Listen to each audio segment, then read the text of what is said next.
تاسو که سوچ کړئ دا اختر صرف زمونږ نه دي، دا اختر د یهودیانو هم شته دي، دا اختر د نصاراو هم شته دی، دا اختر چې کوم دی دا د هندوانو د نورو مذهبونو والا هم شته دي، خو د هغوی خاصې ملي او بس تېر وختونو کې او تاریخونو کې یو واقعه تېره شوې ده، بس دا هغه واقعې پسې روان دي او په هغې باندې چې کوم دی اخترې کوي، نوې خبره نشته.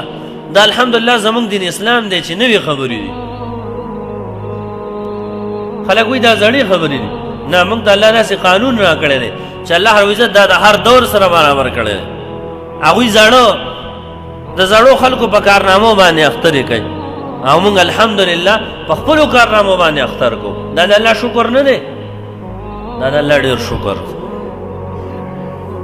عیسایان چې کوم دی هغوی خپل کرسمس میانوي، تقریبا 25 دسمبر باندې هغوی خپل کرسمس میانوي. ولې مناوي؟ ویره عیسی علیه السلام پیدا و په دې باندې. دغه رنګې یهودیان چې کوم دی خپل اختر مناوي، هلکه وایي په دې ورځ باندې موسی علیه السلام پیدا و، په دې ورځ باندې چې کوم دی موسی علیه السلام او د هغه قوم ته نجات میلاو شوی.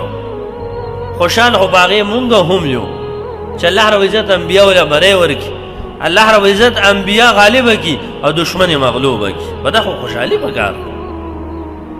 خو لیکن زمونږ لوی اختر هم شته دی او زمونږ ورکوټی اختر هم شته. دا د چېرته د څه واقعاتو پسې تړلي اخترې نه دي.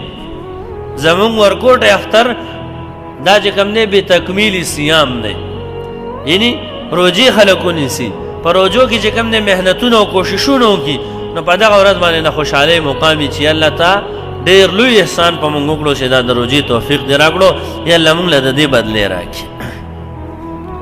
او دا د لوی اختر خوشحالي چې موږ مناو نو دا به تکمیل احکام مناسک الحج، یعنی د حج مناسک چې کوم دی هغه موږ سر ته ورسو او د حج عمره لوی عبادت هغه وکړی شي، نو په هغې په بدله کې موږ چې کوم دی اختر مناو.